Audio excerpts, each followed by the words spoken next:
But we did go places since Grandma Brett lived 200.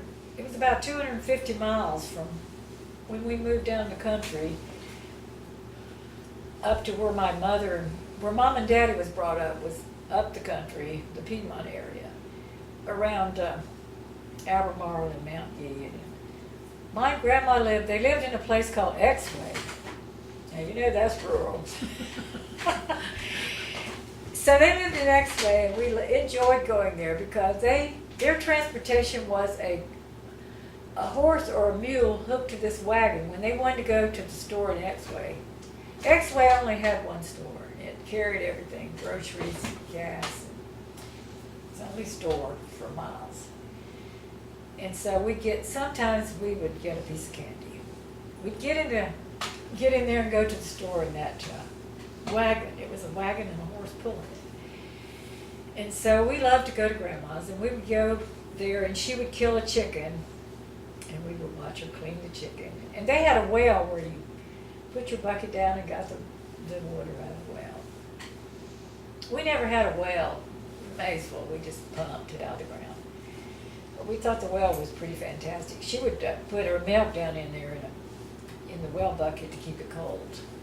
And we'd go to the barn with her and help her feed the cows and milk the cows. And we would shell the corn, have this corn shelling thing. And she would taste of Grandma would taste of the cow meal. She liked to eat it, I guess. Oh, it was cow's like, feed, you mean? Yeah, it had wheat, and she likes to chew on the wheat grains, so she would let us eat some cow feed. And she would always pick blackberries and can a lot of blackberries. Well, we didn't have a whole lot of blackberries down the country. We had some, but we didn't can that much. And when we would go see Grandma, we would pile in the car after Daddy got home from work on Friday evening, and it was about 5 or 6 hours in the car. We'd get there in the middle of the night. It's like midnight, dark. One time I remember we got stuck going up the lane because it was just mud, clay, muddy. If you've ever been in the muddy clay things, you can't back up. You can't do nothing. It seemed like the cars weren't very good. We was always having flat tires. Always the brakes was going out or something. And the seats in the car was like made out of scratchy material, like it was really scratchy stuff, and it's hot and sticky, and we're stuck back in the back seat. And Mom always had a headache. So Daddy, he would say, you didn't stop at McDonald's on the way. There was no McDonald's. We never ate out anywhere. There was no place to eat out. We had no idea what eating out was. So we would get hungry, so Mom always had a headache. So Daddy would stop, and he had to stop and get gas. So he would buy one Coca-Cola, one. Those was a 6-ounce scopes. They didn't have big old dollars like they do now. Everything was 6 or 8 ounces. So he'd buy this Coca-Cola so Mom could have something to take her stand back headache powder. Wasn't aspirin, it was like stand back or BC or whatever they call it. It was a powder thing you took. You had to have something to drink. So he'd get this Coca-Cola. Well, with 5 youngins in the car wanting a drink of it, she would pass it around and everybody put their mouth to it. Got done, she hardly had enough to take her stand back. So if you had to go pee, I'm sorry, but we had to go pee along the way. Daddy would just cuss up a storm because we had to stop and go pee. Well, we just go out into the woods. We stop along the way. There's all these pine trees and briars and snakes out there. But there was no filling station that had no restroom to start with. So that was before we had Earl, but us girls could squat down pretty easy, we had on skirts.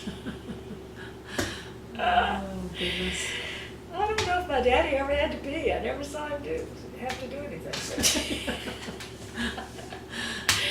I know Mama was tired. When we get there, Grandma would come out and she would open up a jar, a half-gallon jar of blackberries she'd canned. Oh, she'd put them out with this thick cream that she had from her milk cows. And we would have biscuits and blackberries and cream right there at midnight.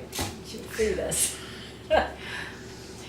And of course, it was only 3 rooms in that whole house. And she had she had a fireplace to heat the whole thing. She would keep sweeping the cinders that would come out. But they'd stay up and talk and talk. Well, she'd put us down on pallets. Us youngins had to sleep on the floor or on the quilts. We thought that was fun. But the house was so airy, you could feel the wind blowing and you could see the stars through the slats in the house. No kidding. It was an adventure. But we enjoyed going there because she was so much fun. She would let us, she would fix us all these good foods. And my daddy liked to drink clabber milk. That's sour milk with big clabber clumps in it. Nowadays I think they do something to it to make buttermilk, but this is not homogenized. So I got to liking that too. I thought that was big time. And sour cream was not solid like it is now, like you put on your baked potato. It was more runny. So you put that in your dish, in your plate, and you'd sprinkle some sugar on it and have a hot biscuit. Oh, that was so good.